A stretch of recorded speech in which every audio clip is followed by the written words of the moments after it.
It's minus 10 degrees Celsius outside, so I think I'll be wearing a light hoodie today. Yeah, there is stuff going on outside right now. In my more recent videos, I said, it can get frigid in Minnesota to the point where if you're not wearing enough, if you have too much skin exposed, you could die in 5 minutes, 10 minutes, 30 minutes. But, I live in Minnesota. This is normal. This happens a lot. It happens all the time. It's an annual thing. Winter recently has become not a sustained event over months, but a period of time with temperatures that are a bit colder than they are in the fall, with a very brief period, often late January or early February, or both, where it's just like that. This really brief smack of frigid temperatures that could potentially break record lows. And Texas and, the whole South is starting to be part of that as well. Snow in Texas isn't a new thing. It happens in the northern part of the state, the Panhandle region. That happens. Maybe not every single year, but it does happen. Places like Dallas and Houston, I went to that when the temperature was around freezing, and, this isn't completely a new thing. And there was a furry convention that I went to in Dallas where there were fursuiters, and what they did was open the door because it gets hot in fursuit. That ended up being a $3,000 not for me. Sorry. But yeah, so Texas does get cold. This isn't new to Texas. It's definitely not exclusive to Texas. Even in the South, you have Georgia, which I lived in Savannah where it snowed for a day. It wasn't accumulating snowfall, but everyone was looking out the window and they wanted to look up. We got like a second recess just for this brief period of snowfall. Thing is, most southern states have a winter weather plan. Even Florida has had snow. People really don't know this either. There has been accumulating snowfall in Florida, particularly northern Florida, in the 1970s. And that hasn't really happened in Florida since. They have an excuse to not have a winter plan, but the rest of the South doesn't have a valid excuse. And definitely not Texas. Texas right now is a third world country. It's North Korea. It's like North Korea right now. Texas is like North Korea because of a very isolationist thing they did.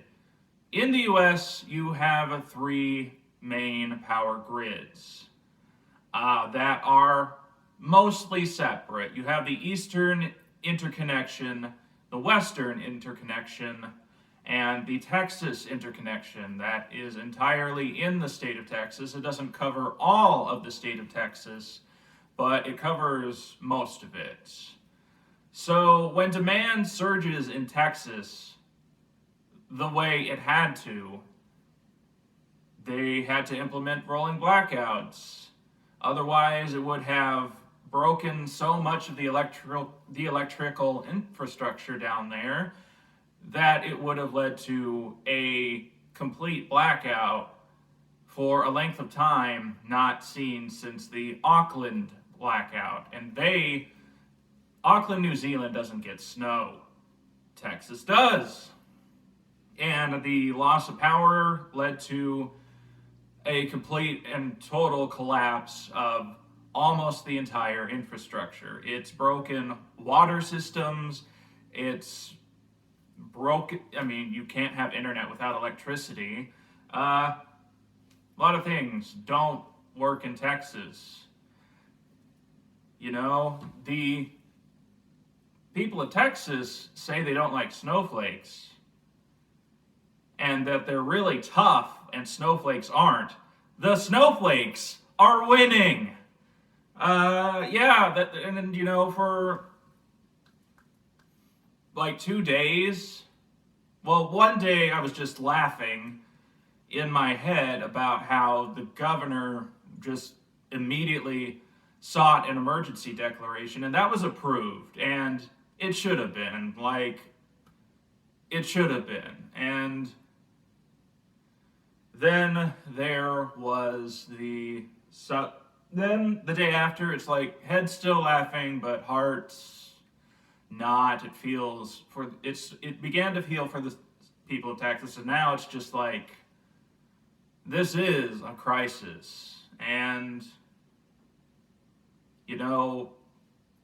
the solution is simple: to have the Texas interconnection on the east or west interconnection, or both. But that isn't going to happen for a few years. And, the thing that the U.S. in general should do is just have one power grid for the whole thing. And the reason for that is just so one state, if that has a problem, it can give power to another state, and this could happen in the entire country very easily. That is a problem, and the governor and some, I can't really say it's a lot, but there are a few Republican politicians pointing the finger at renewable energy. They're making claims that can easily be disproven by a state I haven't been defending since the mid-2000s decade, and that is Iowa. Iowa, if you've driven through it on Interstate 35 or had a flight over it, you will see with your very eyes where most of their electricity comes from. It's wind turbines. It's either a plurality or a majority of power on that grid, depending on the demand. Iowa has more extreme weather more often. It has the ability to draw power to and from other states, like the one I'm living in, Minnesota. Iowa has even more renewable energy than Minnesota. People are spread and spaced out, but their power grid is more reliable than the one in Texas. It's not isolated like the economy of North Korea. This is important, and if Texas were part of the eastern, western, or a nationwide grid, this wouldn't have been a problem at all, and it would be very easy to give aid to this state, because some things would break, sure, for a weather event that hasn't happened in a long time to this extreme, but it's difficult because Texas is its own grid. So if say Minnesota wanted to offer as much help as it could, we would have to bring a bunch of generators and pipes and infrastructure things, which some of that Texas, in general, Texas needs to figure all of that on its own. But again, except for Florida and apparently Texas, all of the southern states have a winter weather plan. It's not as thorough and extensive as Minnesota or Iowa, but it's there. In Georgia especially, because they have an airport, and that's going to be a problem for anyone that is about to have a flight, because the cold weather is creeping down to the Atlanta International Airport. There isn't a full explainer video, which I'm trying to get from some YouTubers that know about the topic, about what happens when Atlanta Airport is closed, but it has nationwide ramifications. And this is mostly because the FAA took a bunch of flights from Chicago O'Hare and moved them to Atlanta. And in general, that's a good idea. It's more reliable, but sometimes Atlanta Airport just has to close. They have to tell travelers around the world, no, you can't land here. You have to go somewhere else. Again, I don't have all of the details and explanations of how that works, but, if the Atlanta Airport could probably afford the winter equipment if they got enough funding for it, but as of right now, I don't think they have it, and they need to. The entire South needs a winter weather plan. And none of this disproves climate change. Yeah, I'm going there. Climatologists are divided on whether an increase in atmospheric greenhouse gases is to blame for the polar vortex weakening, but, let me put it this way. They disagree on how much atmospheric greenhouse gases are contributing to the polar vortex events, to winter being this massive slap over a short period of time in much of the US. But, decades ago, in the year 2006, there was just a tiny bit of information that we got from the famous documentary An Inconvenient Truth. We have more information about climate change now, but, back in 2006, Al Gore said in his famous documentary that it would have an effect on air and ocean currents. That's what's happening. The effect on air currents, the jet stream, that's what this is. You have record highs, a lot of them broken in the summer, and you also have a few record lows because the jet stream just drops, and a lot of Arctic air just covers most of the US in this time period, this late January, early February time period. Now you know when you can expect that and prepare for it. But in the end, you can't do that on your own.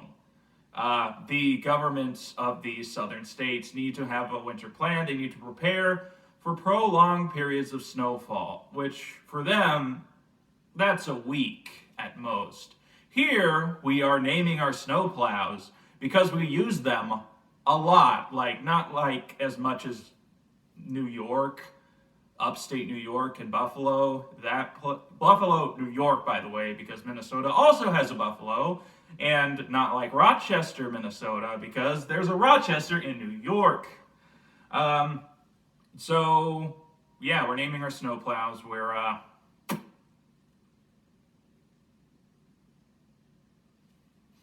doing all that stuff, and Texas needs to do a bit more of that. They need to do more planning for these brief periods of what I'm just going to call the Great Winter Slap. So that is my Minnesota perspective on the Texas winter crisis. Hopefully, this will never happen again.